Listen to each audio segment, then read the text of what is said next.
Olá pessoal, cá estamos novamente para o nosso rápido bate-papo aqui na live de hoje. Vamos falar um pouquinho sobre a depressão, que é o mal do século, né? Entender o quanto no Brasil nós temos aí um índice muito alto de pessoas que vivenciam aí essa questão da depressão, né? A depressão que para muitos, até mesmo nos dias de hoje, é considerado aí como uma frescura, uma falta de espiritualidade, né? Olá Wendy, boa noite, seja bem-vinda. A depressão que é vista por muitas pessoas como a falta de trabalho, a falta de uma ocupação. Infelizmente ainda existem pessoas que têm esse olhar, né, para as pessoas que passam por este transtorno, por esta doença. É interessante nós pensarmos, pessoal, e já conversando aqui um pouco sobre o tema, a depressão, assim como a ansiedade e outros transtornos mais, olá Clara, boa noite, ela se desenvolve a partir de um processo, às vezes lento, às vezes um tanto mais rápido, mas ela se desenvolve a partir de um processo. Pode se desencadear um processo depressivo tendo aí um fator desencadeador presente, por exemplo, um luto mal elaborado, uma perca significativa na sua vida sentimental, por exemplo, a separação de um casamento. Ela pode se dar também por conta da perda de um trabalho. Opa, desculpa pessoal, me empolguei aqui, deu um tapa na mesa, o celular caiu aqui do sustentador aqui, mas vamos lá. Ela pode vir se desencadeando ao longo de um processo, ou ela pode ser algo pontual, que surge aí a partir de uma situação que acontece de forma repentina. Mas, enfim, nós nunca podemos pensar a ideia de que a depressão ela é um estado, uma frescura daquele que está apresentando. Imagina que ninguém apresentaria uma doença, ninguém compartilharia um sofrimento apenas por essa ideia de ser uma frescura ou coisa do tipo, né? Então, é importante, a primeira coisa que nós precisamos é acolher a demanda deste depressivo e reconhecer que se ele ou ela está manifestando esse sentimento, ele é verdadeiro, ele é válido e precisa ser acolhido. Como disse, ela é multifatorial, pode surgir a partir de muitos fatores, muitas coisas podem desencadear um processo depressivo. Portanto, aquilo que eu disse, ela nunca acontece de uma hora para outra, ela se desencadeia até a partir de uma situação, mas ela vai se desenvolvendo, né? Eu recebo pessoas constantemente aqui que traz consigo um processo depressivo, e muitas pessoas relatam da seguinte forma: olha, eu amanheci um dia e eu estava um pouco mais triste, um pouco mais melancólica, trazendo comigo muitas lembranças do passado, e ao longo do dia eu fui percebendo que estes sintomas deu uma travadinha aqui. Ao longo do dia esses sintomas foram aumentando, eu fui percebendo um estado de tristeza, de angústia, eu fui percebendo aí que não estava bem, e a partir desse dia eu comecei todos os dias a sentir-se assim, mais triste, mais fechada. Eu comecei a enxergar a vida vida de uma forma mais preto e branco e menos colorida, e a partir daí foi se desenvolvendo um processo depressivo, né?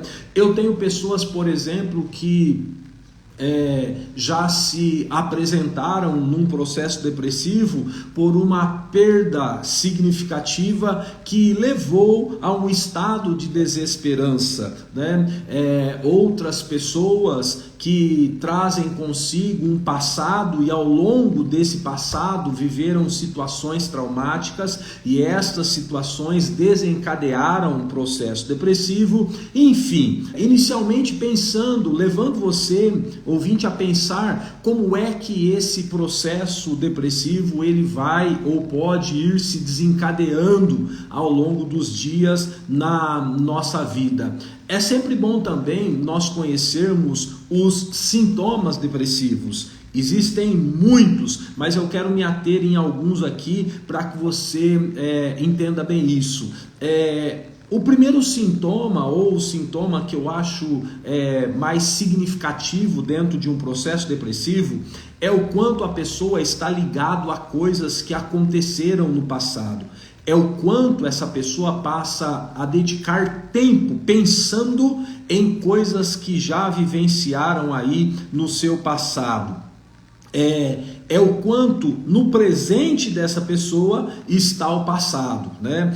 Nós costumamos dizer e explicar de uma forma didática e até simplista, mas enquanto a ansiedade é o excesso de futuro no presente, a depressão é o excesso de passado no presente. É o quanto esta pessoa no seu presente traz consigo coisas deste passado. Um passado que é mal elaborado, um passado que não é compreendido, um passado do qual essa pessoa não aceita, um passado até que essa pessoa nega ter vivido e infelizmente a pessoa fica aprisionado a esse passado, amarrado a esse passado. Então assim, o pensar excessivamente no passado é um dos principais fatores que compõem aí o quadro de sentimentos, pensamentos e emoções ligado à depressão. O outro fator bem importante de ser observado é o nível de desesperança que uma pessoa em um processo depressivo ela está, né? A pessoa passa a desenvolver um nível de desesperança elevadíssimo. Ela já não consegue mais ter prazer em coisas que outrora ela fazia e eram prazerosas a essa pessoa. Tá começa a enxergar a vida no seu futuro sem perspectiva, nada é interessante, né? Tá aqui alguém comentando, realmente é muito difícil, né? E é isso mesmo. A pessoa vai perdendo o prazer, a alegria, o gosto de viver, né? A socialização, e aqui eu estou falando inicialmente de alguns dos principais sintomas da depressão, a socialização passa a ser algo muito difícil para essa pessoa, né? O socializar-se, o estar no meio de pessoas, o ter que conversar e se comunicar com pessoas, isso passa a ser muito difícil. Eu estava dizendo o quanto a socialização para alguém que está em depressão se torna algo pesaroso, algo difícil. Por quê? A pessoa prefere ficar no isolamento, a pessoa prefere se isolar, estar consigo mesma. Por quê? Os seus pensamentos vão se encarregar de levá-la a pensar naquilo que já passou e deu errado, naquilo que já passou e não pode mais ser mudado, naquilo que já passou e não tem como voltar para corrigir. A pessoa passa a desfrutar do momento presente, né? O tempo todo compartilhando com essas questões passadas, né? Eu falei do nível de desesperança. Falo também do processo de insônia que muitas pessoas começam a desenvolver. Por quê? Porque você vai pensando o tempo todo nesse passado e é como se você fosse treinando a sua mente para estar voltando a esse passado o tempo todo. E você, no momento em que vai dormir, é o momento em que você está consigo mesmo e a sua mente vai te conectar a essas coisas passadas, né? Algumas pessoas, por terem dificuldades na sua rede de apoio, na sua família, de serem acolhidas por esse ente querido num processo depressivo, as pessoas camuflam isso, as pessoas tentam esconder isso, as pessoas tentam fingir que está tudo bem, tentam de alguma forma levar as pessoas à sua volta a pensar que é só uma tristeza e vai passar, tem um motivo bobo e logo vai passar, e as pessoas tendem a se fechar, né? O que mais as pessoas querem é estar num quarto trancado, no escuro, sem conversar com ninguém. Algumas pessoas desenvolvem aí a característica de comer o tempo todo, outras desenvolvem aí os sintomas de não se alimentar mesmo, né? O nível de desesperança vai fazendo com que as pessoas se abstenham do alimento, e nós vivemos dias em que o assunto ele tem ganhado uma proporção muito grande. As pessoas passaram a falar mais sobre os transtornos psíquicos, mas ainda assim, as pessoas ainda assim no século 21 têm dificuldades para falar sobre a depressão. E eu trago nesse espaço de fala esse tema, e eu sei que eu não tenho aqui a pretensão de trazer nada novo. A depressão é um transtorno muito antigo e já se fala há muito tempo sobre depressão, mas é um espaço de conscientização, tanto para você que já passou ou está passando pelo transtorno, quanto para você que é grupo de apoio de alguém. Sabe, é importante nós darmos voz às pessoas que estão à nossa volta, e nós percebemos que essas pessoas estão aí em algum sofrimento psíquico.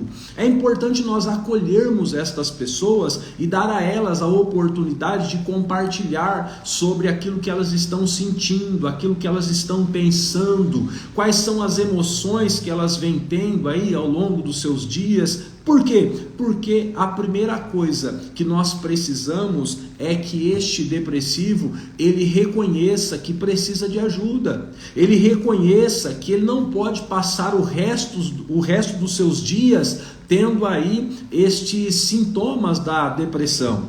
Nós temos muitas classificações quando nós falamos de depressão, né? Nós temos depressões que geram inúmeros sintomas, e nós levaríamos muito tempo para falar aqui de todos os tipos de depressão. Nós temos depressão que se confunde com esquizofrenia, porque traz consigo sintomas de alucinações, de perseguições, enfim. Nós temos depressão que se confunde com ansiedade, por exemplo, depressão que se confunde com outras doenças psíquicas ou psicossomáticas, enfim. É importante nós entendermos que inicialmente nós precisamos dar a esse paciente o espaço de fala, dar a esse ente querido o acolhimento que ele precisa, para que ele consiga compartilhar a sua dor, o seu sofrimento, a sua angústia, a sua desesperança. Feito isso, pessoal, é importante nós entendermos que a depressão ela vai gerando também quimicamente, neurologicamente, um processo. Ao longo do processo depressivo, esse paciente ele deixa de produzir substâncias químicas no seu organismo que aceleram ou acentuam esse processo, né? O cérebro para de produzir dopamina, por exemplo, serotonina, substâncias do bem-estar que naturalmente o cérebro produz, mas que em um processo de depressão, essa pessoa ela para de produzir essas substâncias de bem-estar. Então, assim, é muito comum num processo depressivo nós precisarmos, para além de um processo terapêutico, o auxílio medicamentoso. O auxílio medicamentoso vem justamente para suprir esta necessidade química que o organismo tem em meio a um processo depressivo. Nós deixamos de produzir substâncias que nós não produziremos a curto prazo, até que se reverta o processo depressivo, sem a ajuda medicamentosa. Portanto, é necessário, em alguns casos, termos a ajuda medicamentosa. Porém, é importante salientarmos que a ajuda medicamentosa, ela não pode ser uma muleta, né? Eu costumo dizer, usando até um exemplo aí ilustrativo, didático, que a medicação num processo depressivo, ela é como se fosse a boia, né? Nós pegamos alguém que está afundando numa represa, numa piscina, não sabe nadar, e nós jogamos a boia. A boia vai evitar com que a pessoa afunde, mas a boia não vai ensinar essa pessoa a nadar. Ou seja, nós vamos inibir os sintomas, mas nós não vamos tratar a causa. A medicação, ela vai inibir os sintomas, diminuir os sintomas, mas não vai tratar a causa.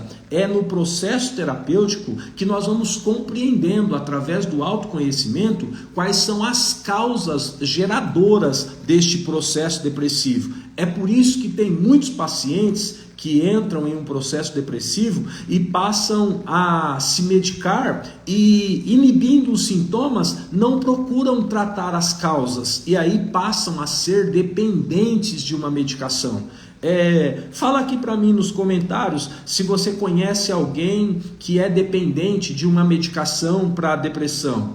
Comente aqui comigo, conheço, não conheço, só para eu saber aí como é que está para você, como é que está aí no seu círculo de amigos, de relacionamento, como é que é essas questões aí. Por quê?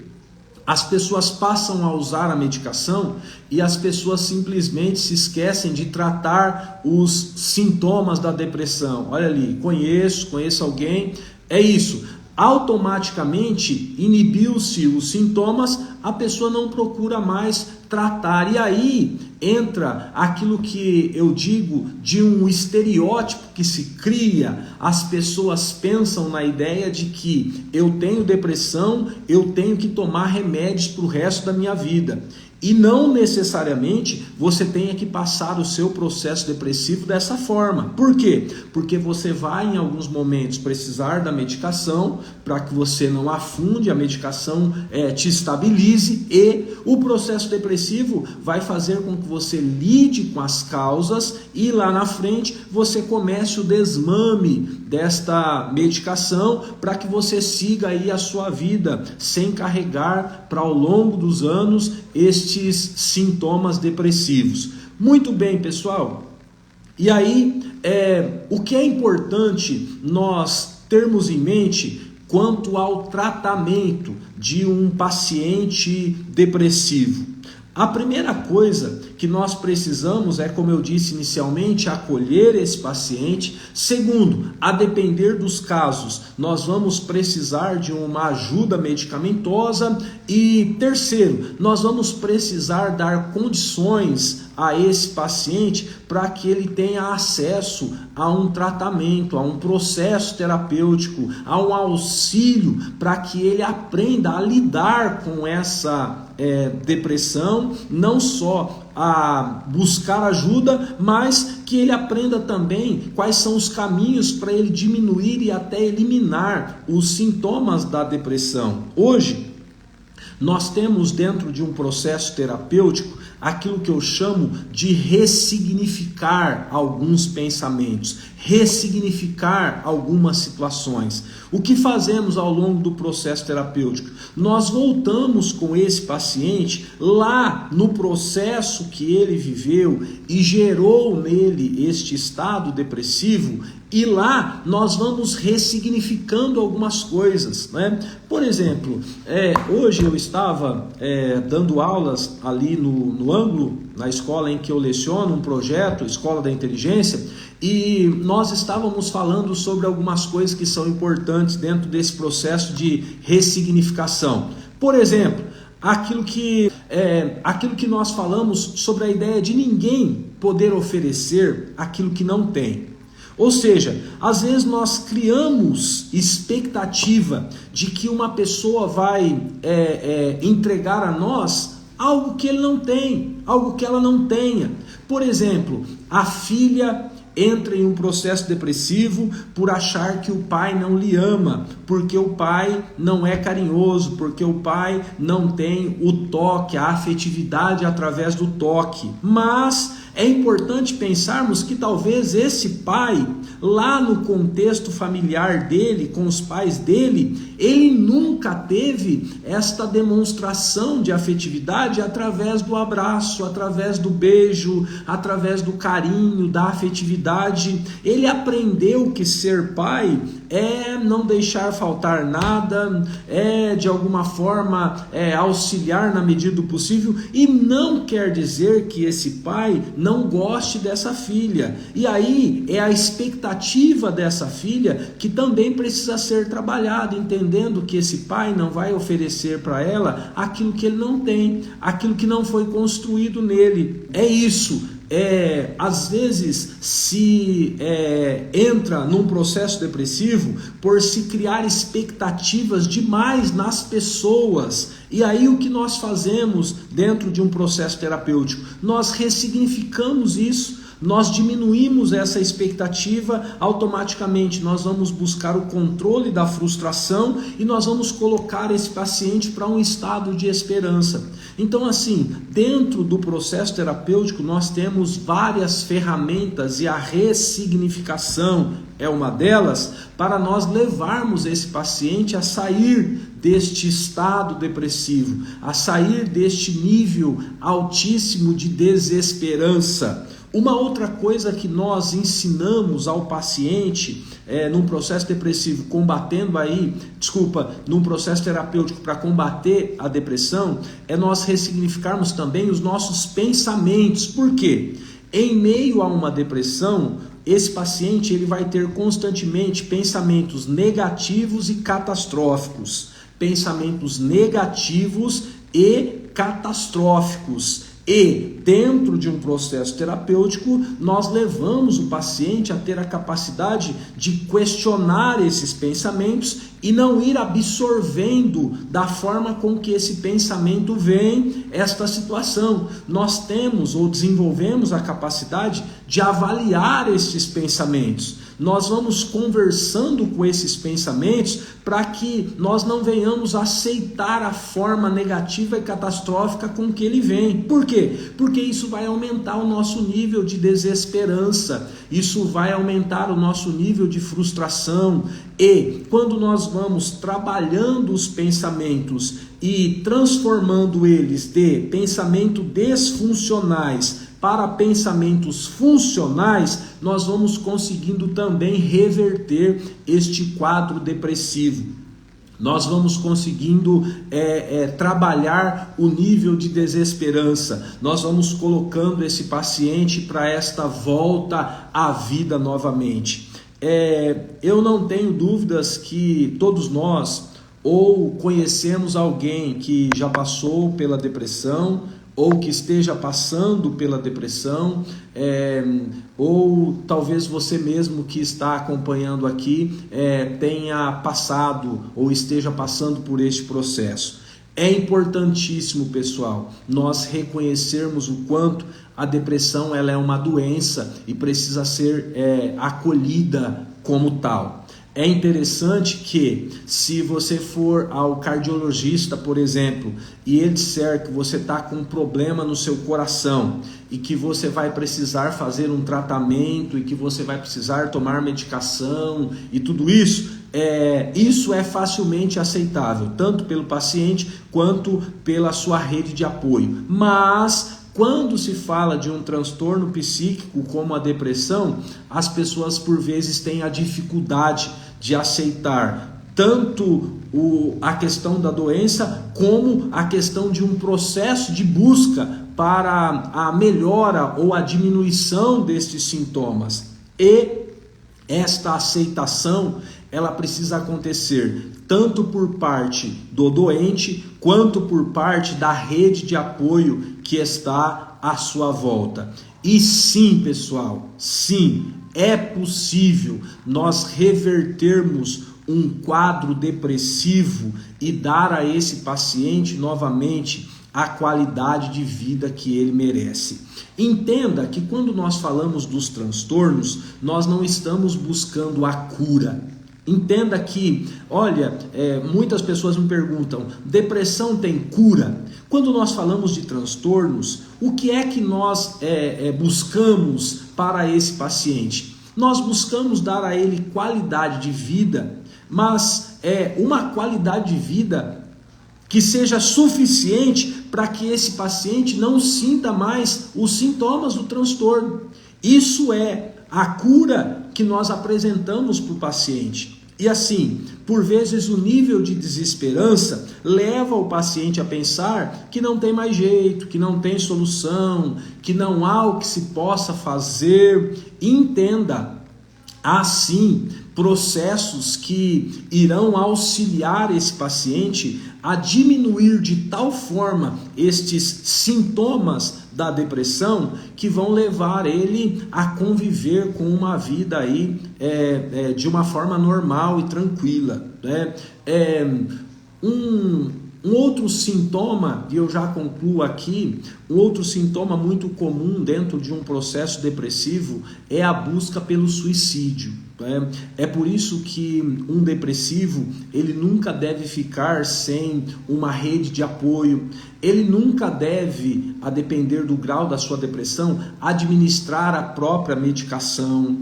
Esse paciente nunca deve ser deixado no isolamento. Por quê? Porque é muito comum dentro de um processo depressivo a busca pelo suicídio. Logo, entendemos que faz sentido pro paciente porque ele já está em um nível de desesperança elevado.